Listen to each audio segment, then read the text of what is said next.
বাংলাদেশের অকৃত্রিম বন্ধু পূবের অদূরবর্তী দেশ চীন।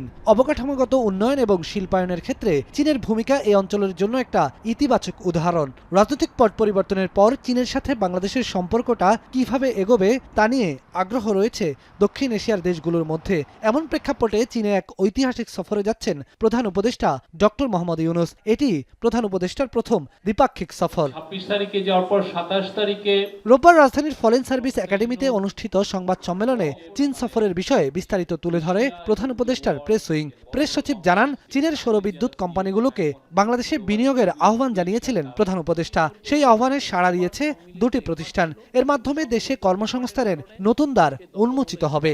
চায়নার সফরটা হবে হচ্ছে এটা প্রথম ওনার বায়োল্যাটারাল সফর। মূল ফোকাসটা হবে যে চায়নার কাছে চাইনিজ বড় সিইওদের সাথে মিশা, চায়নার সাথে মানে বাংলাদেশকে ইন্ডাস্ট্রিয়ালাইজেশনের জন্য, বাংলাদেশে ম্যানুফ্যাকচারিং এর জন্য একটা বড় হাব তৈরি করার জন্য চায়নার সাথে সেই ধরনের আমরা একটা আমাদের সম্পর্কটা একটা নতুন উচ্চতায় নিতে চাই।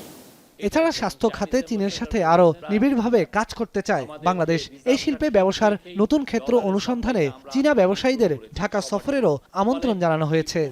অগাস্ট ৫-এর পরে যে অভূতপূর্ব চেঞ্জ হলো, যে গণ অভ্যুত্থানের পরে চাইনিজ কোম্পানিগুলো বাংলাদেশে লার্জেস্ট ইনভেস্টমেন্ট করেছে গত ৭ মাস, এবং ওরা আরও ইনভেস্টমেন্ট করতে আসছে। এবং আমরা মনে করি যে এই ভিজিটের পরে প্রচুর চাইনিজ কোম্পানি বাংলাদেশে আরও আসবে তাদের ভিজিট করতে। প্রেস সচিব জানান, রমজানে বাজার তদারকি বেড়েছে। পণ্যের আমদানি শুল্ক কমানো, সরবরাহ বৃদ্ধি, চাঁদাবাজি মুক্ত পণ্য পরিবহন নিশ্চিত করার বিষয়ে সরকার তৎপর রয়েছে। পুলিশকে বারবার বলা হয়েছে যে কোনোভাবেই যেন সড়কে চাঁদাবাজিটা যত রকমভাবে কমানো যায় সেই দিকে লক্ষ্য ছিল।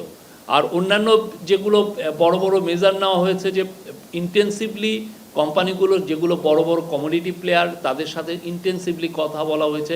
সেন্ট্রাল ব্যাংকের থেকে আরেকটা মেজার নেওয়া হয়েছে যে তারা যাতে কেউ কমপ্লেন না করতে পারেন যে না আমরা ডলার পাচ্ছি না ইম্পোর্ট করার জন্য। সংবাদ সম্মেলনে জানানো হয়, চীনে ৪ দিন অবস্থান করবেন প্রধান উপদেষ্টা। দ্বিপাক্ষিক বৈঠক হবে প্রেসিডেন্ট শি জিনপিং এর সাথে। এছাড়া পিকিং বিশ্ববিদ্যালয়ে ভাষণ দিবেন তিনি। সম্মাননা হিসেবে প্রধান উপদেষ্টাকে দেওয়া হবে ডক্টরেট ডিগ্রি। বেলায়েত হোসাইন, এখন, ঢাকা। শাইনি চুলে এখন হবে সব হেয়ারস্টাইল। সিল্কোর দ্বিগুণ শাইনি চুল প্রতিদিন।